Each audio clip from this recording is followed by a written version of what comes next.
Welcome to another edition of 42 Straight Years In. On my crackhead update, I made a smoothie to take it over there to my old lady. She playing tennis and it's 91 degrees outside. And I took her a smoothie. And Super Crook was sitting there. I think he sits there by the tennis court. There's a lot of pretty women out there playing tennis. And he sit there checking them out.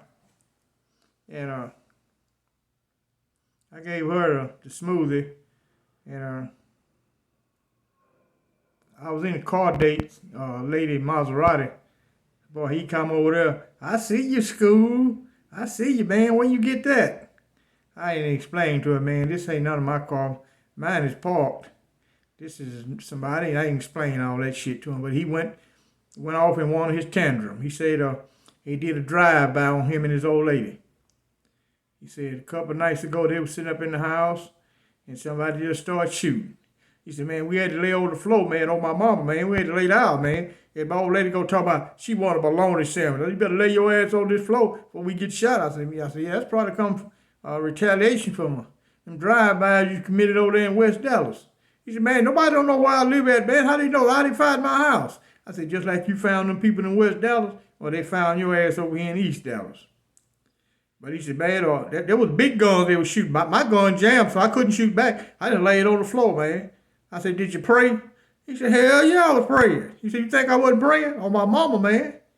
I said, well, all right, man, I got to go, man. I'll holler at you. He said, which way you going, man? I don't want this fool riding with me, man. I don't want him riding with me. So I pointed towards South Dallas. And I got in car dates, lady Maserati, and drove off. That's my crackhead update. Y'all know what it is.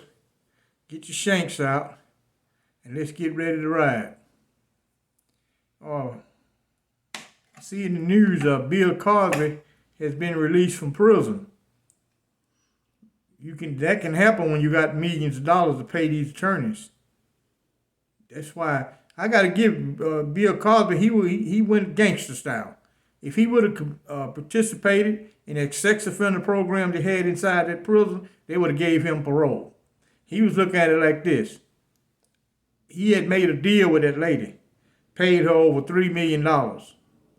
She come back later on and open up a criminal case against him. That should even be right. You wait 30 years, 25 years, and bring a case against somebody. I mean, anybody can do you like that. No forensic evidence, nothing. Just the word of mouth say you assaulted them 25 years ago, and it fly with a judge and a jury. That's pathetic. I'm not saying he did or he didn't do it, but why the hell you wait so long? Why you got to wait all them years? Why you just couldn't call the cops and say, hey, this guy raped me? Why you just can't call them and do it like that? But I don't know if how truthful they were, but it's all about money.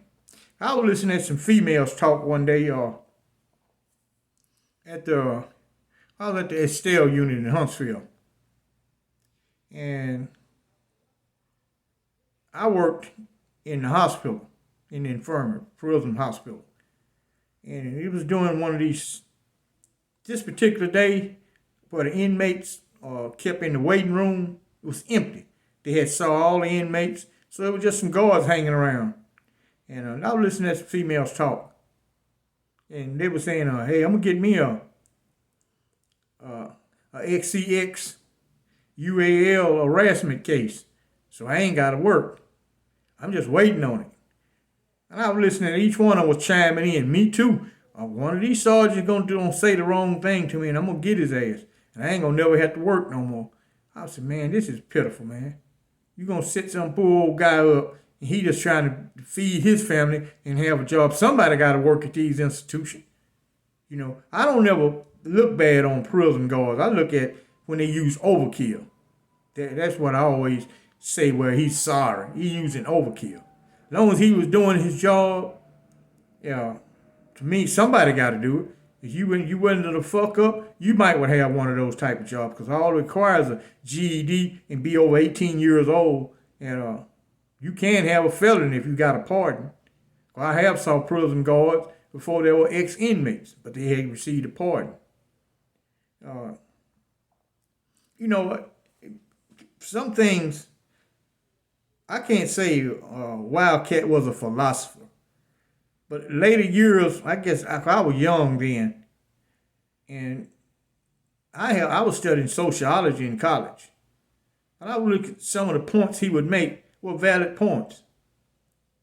And he would always say, and these guys go out and commit, he said, man, I've looked at some of these guys' personal files. He said, they committed horrible crimes. And they get here and they can't handle it. They come in here and want me to help them. I'm not going to help you. Because back in the day, Texas prison was for punishment. They put the correction on the end of it, Texas Department of Correction, for just political language. But they don't correct nobody. It's all up to you. I've seen guys been in prison 5 and 6 times. It's up to you whether you want to change. You know, one day I was talking with old Lord, and he said, hard as I work these damn niggas, they got to get out of here. They ought to be able to have any job in the world. They can handle any job. If you can do this hard-ass labor, you can do any job on the outside. I guarantee you, it wasn't no job on the outside harder than working in them fields at Ramsey. Well, no job harder than that. On the outside, they got Gatorade, and you can drink ice water. You can stop and take a rest break. Take your cigarette break when you want to. When none of that happening. Just constantly working. Everything they do it fast. We can be picking blackberries. Sometimes they would send us over to the garden to help them get some of the crops in. Picking back blackberries. They want those cans, gallon cans filled up regular with blackberries. And you better not eat one. Occasionally, Red Ryder ride up and say, open your mouth. Better not be black from eating one of those blackberries. Now, they're going to let you eat them, but first they want you to get the crops in. Then they'll let you eat.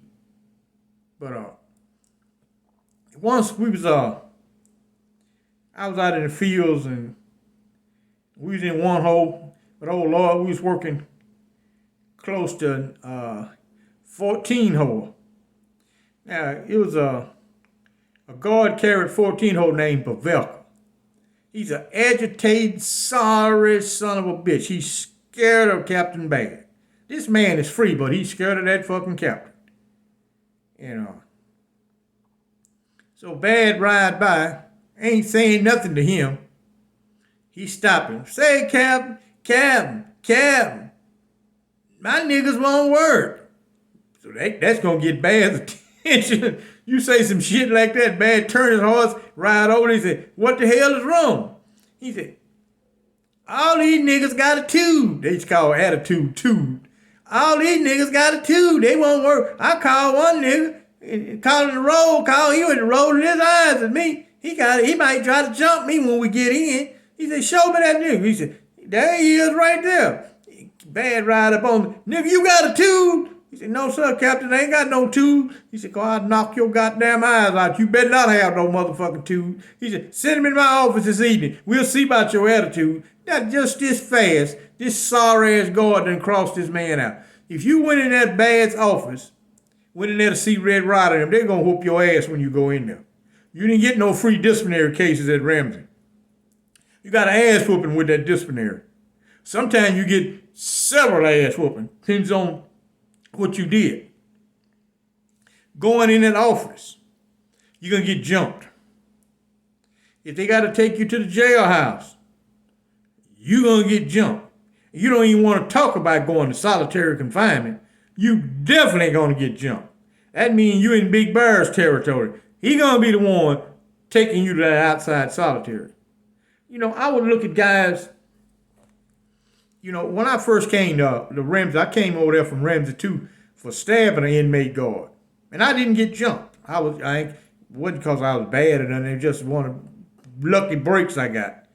And a guy had schooled me on how to deal with Bear and Wildcat. He had told me, man, he said, man, when Cat is talking to you, do not respond to nothing Bear say. Talk to Cat. Keep your eyes on cat. Don't look off. Don't look down. Look straight at cat. No matter what Bear say, don't pay attention to him. When you take your eyes off of cat, that's when Bear knock the goddamn hell out of you. You finna get your ass whooped in that office. Cat gonna join right in with him. So, I went in there. I followed the guy's instructions. She say, man, what you done got transferred over here, you lucky. They didn't beat the hell out you when you first pulled up in that van. He said, you're a lucky man. That didn't happen. He said, Burr must be feeling pretty good today why he didn't jump you. I went in there and talked to him. I ain't gonna lie, I didn't talk no shit to him. He dude told me, said, man, you can't be afraid of cat. You can't show no fear whatsoever. You better not show this man you fucking scared. He said, just talk to him like you would an inmate. Picture him an inmate, and that's how you talk to him. And I went in there, I got cat sitting at the desk. I got Burr big ass standing behind me. It's damn if I do and damn if I don't. And he told me, say, I see where you stabbed one of my building tenders over at 2 camp. I said, yes, sir. I said, the sorry son of a bitch slapped me. And that's why I stabbed his ass. He said, well, I'm going to tell you something. He said, yeah, we got badder building tunnels over here. He said, they bigger and they badder than the 2 camp. He said, I don't know what'll happen if you try to stab one of these. He said, they got knives too. I said, well, I ain't got no problem with that. I said, but if he slapped me, something gonna happen to his ass. I don't know what's gonna happen to me, but something gonna happen to his ass. And Burr standing right behind me. Let me break this motherfucker's neck, cat. Let me break his guy. I ain't never looked back at it. Yeah, natural I'm nervous. I got this big old ass fucking dude breathing down my goddamn neck. I want to say so bad, you big son of a bitch, get your fuck ass off of me. You said that, you'd have got beat down in that damn office. And he said, nobody here just ain't gonna bother you. He said, 1 camp is a lot better than 2 camp. He said, I personally oversee 1 camp. He said, Warden Breen handles 2 camp. He said, we got a lot of privileges here. He said, the key thing to making it at this prison is work. If you go to work, put in an honest day's work, when you get in the building, you can basically do what you want to do. And he was right about that. They got all type of activity going on, all type of shit. You ain't got to be in your fucking cell. You go down there and look at the band jam. You can box. You can work out. They got a inmate welfare club. You can order Kentucky Fried Chicken and McDonald's from the outside. They got a contest going on. Even they had a prison radio station back in the day. New Wave guys don't even know nothing about that. All the old prison had a prison radio station. All of them did. And they got contests going on. There's always something was going on at that prison. And even though the violence level was high, a lot of things, if you did, inmate guards would tear your ass up. And specifically, you'll learn going out in that hallway, keep your mouth closed. Don't be waving at nobody. Go on where you got to go. Walk with some pep in your step, because turnkeys will beat the hell out of you. They don't even bullshit with you in that hallway. And when you get back in your living quarters, you can take your shirt off and run up the stairs and do all that shit. The inmate guards in there was laid back. It varied from unit to unit. You got the ESAM, inmate guards over there is fucked up. Man, they don't want you to do shit. No. You can't even gamble in the day room unless you ask them and get their permission. Ramsey, they got a poker table right there. You get a deck of cards from Cat's office. He got 20, 30 decks of cards in there. You go down there and get you some bicycle cards and sit there and play poker with real cards. They had chips and all type of shit. A crap game going on, shooting with real dice, not no homemade dice. All type of shit is going on, man. Playing chess with money. They playing dominoes. They playing moon. They playing 42. They playing wheel. They playing knock. All type of gambling operation is going on. And you ain't got to hide. At other prison, you had to hide. With Cat is a ward, you ain't got to hide. That was strange. You could see him walk in and get some homebrew in a cup that inmates drink out of. He walk around there with a cup of homebrew in his hand, smoking a cigarette like it ain't shit. You ain't got to hide from him. You can drink homebrew right in the chow hall. You can buy it right there with him standing at the door looking. He ain't gonna say nothing. You could order your steak sandwich, order your steak meal, order your cheeseburger, order you some wine, and sit right there in the dining room and drink it. And there was a catch-22. You couldn't take it out of there. They caught your ass bringing that cheeseburger out of there or bringing that wine out of there, they're gonna whoop the shit out of you. You gotta consume it right there in the chow hall. But sometimes the warden or the maid had a building major named Duncan. Red Ryder's the field major. And he's standing there looking, he'll never say nothing. He always smiling all the time. And you can eat much as you want. You can't compare. Like one guy asked me, said, how was the Hispanic inmates doing that time? Well, I put it like this. They had Hispanic inmate guards. Eastham even had a Hispanic turnkey. But Ramsey didn't have no Hispanics for turnkeys. Now, on the Hispanic cell block, they had Hispanic inmate guards. Now, this is what they would do. They play a cold game with Hispanics. You piss one of the Hispanic guards off, he'll move you over there with the white inmates and let them beat the hell out of you. Or he put you over there with the black inmates and you gonna get the hell beat out of you. And you probably gonna get fucked, you go over there with them. But there was some hell of a booty bandits over there. I felt sorry for you. You come over there and you can't fight. I feel sorry for you. You come on one of those cell blocks, your ass was in worlds of trouble. You ain't gonna be able to sail your way through it, because back then everything was head up. Wasn't gonna be no 2 and 3 guys jump you. It's gonna be one guy. You better be able to defend yourself. Now, Hispanic guards, I've seen very rare, I see them beat somebody up. Majority of the time, they just moved a Hispanic inmate to a white cell block. At Ramsey, they put him on 5 wing. And the white inmate guard, as soon as you come through the door over there, they whoop your ass. As soon as you come in the door, they beat you up, no questions asked. They don't want to hear shit you talking about. Now, you move to a black cell block, they going to handle it a little bit different. They going to try to fuck you. That's what they going to try to do. They ain't going to jump you as soon as you come in there. They going to try to fuck you. You better not be young looking, and I feel sorry for you. Now, shit wasn't actually racial, because Hispanic, white, and blacks all got treated the same. At Ramsey, they called everybody nigger. They didn't give a shit about what color your skin was. When he ride up on a Hispanic squad, Captain Bad called a Hispanic, 4 or 5 of you Spanish-speaking niggas, bring your ass over here. That's how he talked to them. He didn't give a goddamn about Hispanic. That don't mean shit to him. He didn't give a shit about no white. He ride up on 5 ho, or 4 ho, he do them the same way. It was all white work squads. So it wasn't, to them, it wasn't about no race. It's just, you hear so many racial terms. Now it varied from prison to prison. Eastham was a racial prison that was ran by white inmates. But the guards over there didn't use racial terms. At Ramsey, everything they say is nigga this, nigga that, nigga this. They can say nigga so good it sound like your name. Everything they say, they gonna put nigga in the front of it. Nigga Rodriguez, nigga Martinez, nigga Johnson, everything is nigga in the front of it. So you soon get used to it.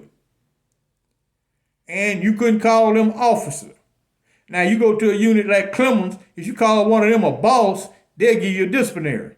At Ramsey, you better not call her no officer. You had to say boss.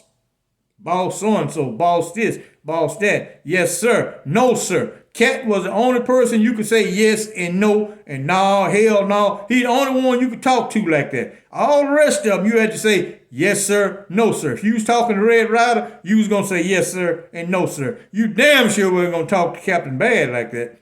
He didn't give a shit about no inmates at all. I got to get this video uploaded. My old lady, I'm just looking at it. She just sent me a text. That means she headed this away.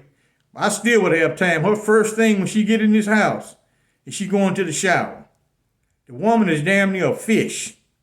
She shower early in the morning when she wake up.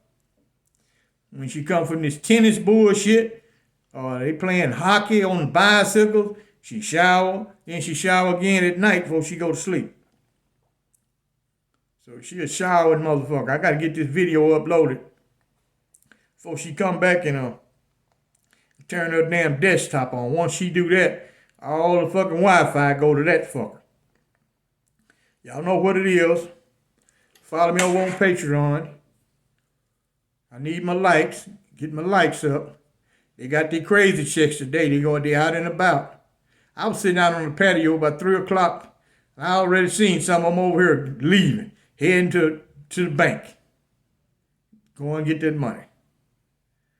Y'all know what it is. Might have to ride on these fools. They got some money. They ain't broke. Y'all like and subscribe, and I thank you for watching.